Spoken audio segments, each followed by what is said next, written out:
Comment faire pour avoir plus d'argent à investir en bourse? C'est suite à vos messages et vos commentaires que m'est venue l'idée de cette vidéo. J'entends trop souvent les gens me dire qu'ils n'ont pas d'argent ou pas assez d'argent à investir. Que c'est difficile, tout ça, alors que l'argent en fait, vous l'avez. Et de l'argent, vous en avez même plus que ce qu'on pourrait penser. Beaucoup te diront de travailler plus, d'obtenir une promotion ou de lancer un business. Mais la vérité, c'est que ça se joue d'abord sur tes dépenses. Tu dépenses probablement trop d'argent et si tu as cliqué sur cette vidéo, c'est que tu connais déjà les conseils bateaux habituels. Je ne vais donc pas m'amuser à te répéter qu'il faut faire un budget, qu'il faut bannir les crédits à la consommation et qu'il faut perdre tes mauvaises habitudes. Tout ça, tu le sais et je ne vais pas non plus te proposer de manger des pâtes au ketchup à tous les repas. C'est pas la solution non plus. Même si entre nous, les pâtes au ketchup, c'était un peu ma spécialité. Bref, je vais plutôt attirer ton attention sur deux techniques un peu moins connues, mais qui permettent d'économiser, je dirais même de gagner beaucoup d'argent. La première, ça va être de faire tourner l'argent.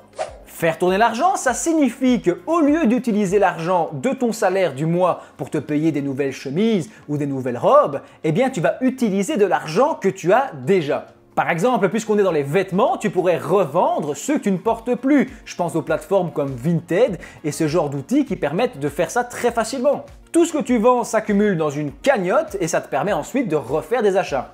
Donc tu continues à te faire plaisir et surtout tu fais tourner l'argent, tu n'utilises pas l'argent de ton salaire. Tu vas donc commencer à pouvoir épargner et investir beaucoup plus puisque c'est le même argent qui tourne en boucle. J'ai parlé de vêtements mais il y a aussi tout le marché de l'occasion. Ce que je te propose, c'est de prendre deux grands sacs. Le premier, c'est un sac poubelle que tu vas remplir avec les objets sans valeur que tu as accumulés au fur et à mesure des années. Tu verras que tu te sentiras mieux après, fais-moi confiance. Un environnement désencombré permet d'avoir un esprit désencombré.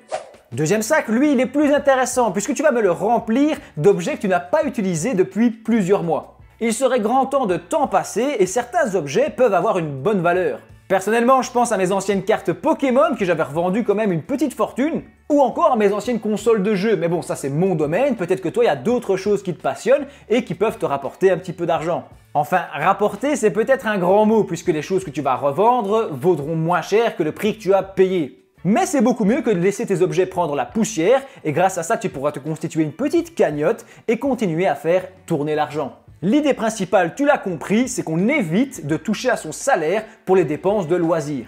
Ok, deuxième technique que j'avais envie de te partager, c'est celle de la conversion en temps de travail. Ça change la vie. Imaginons que tu gagnes un bon 2000 € par mois et que tu travailles 38 heures semaine. Ça fait 152 heures par mois et si on divise 2000 € par 152, on obtient un gros 13 € de l'heure. Ça signifie que si tu veux acheter un nouveau jeu vidéo par exemple à 60 €, eh bien il te coûte 5 heures de travail. Si tu veux acheter une petite déco vue dans un centre commercial pour une trentaine d'euros, là c'est 2 heures et demie de travail. Quand on commence à réfléchir comme ça devient douloureux. Mais attends, parce que la vérité est encore plus grave. Puisque en réalité, tu vas payer disons 700 € de loyer, 300 € de courses, 400 € de budget voiture, 200 € encore disons de charges diverses. Je schématise, mais il va te rester un gros 300 €. Si tu es malin et si tu es déjà abonné, c'est normalement le cas, tu vas mettre 200 € direct sur le compte épargne ou dans des investissements. Il va donc nous rester une centaine d'euros de budget loisir et pour se faire plaisir. Disons 100 € pour simplifier, ça ferait 66 centimes par heure. Donc dans ce schéma, ton jeu vidéo à 60 €, il t'aura demandé 89 heures de travail. Là, tu commences à te demander, est-ce que je l'achète tout de suite ou est-ce que j'attends 2 semaines que certaines personnes le revendent à moitié prix en occasion?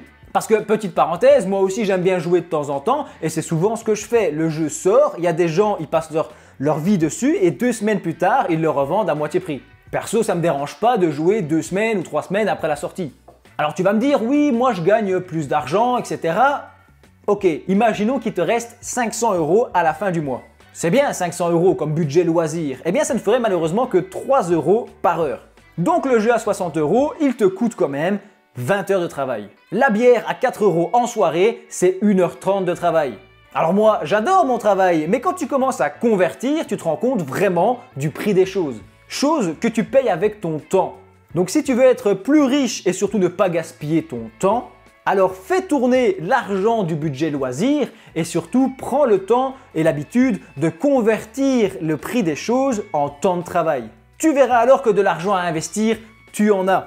Parce que le problème qu'on a tous, c'est un biais un peu cognitif, c'est qu'on part de notre salaire, par exemple 2000 ou 2500 euros, et on se dit, ben voilà, j'achète un truc à 50 euros, c'est pas grand chose par rapport à mon salaire. Oui, mais les charges fixes, elles sont là. Enfin bref, surtout n'oublie pas l'épargne de sécurité, c'est-à-dire environ 6 mois de salaire avant de commencer à investir. N'oublie pas d'ailleurs que investir comporte des risques de perte en capital. N'oublie pas non plus de t'abonner au passage. Je t'affiche une autre vidéo dans le domaine de l'investissement en bourse et je te dis merci d'avoir regardé ma vidéo jusqu'au bout.